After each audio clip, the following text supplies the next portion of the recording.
Hello বন্ধুরা, আমি রান্নাঘরে চলে এসেছি আর রান্না করতে এখন চিংড়ি ভাজছি। দেখো, এই যে অনেকটা চিংড়ি, ঠিক আছে, কাছে দেখাচ্ছি।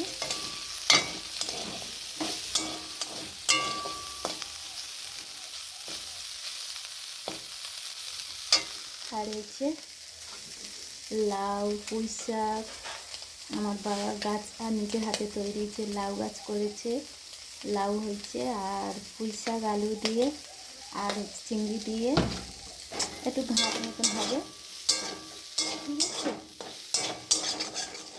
ভাত হয়ে গিয়েছে আর মাছের ঝোলও হয়ে গেছে। একটা চিংড়ি ভাজছি।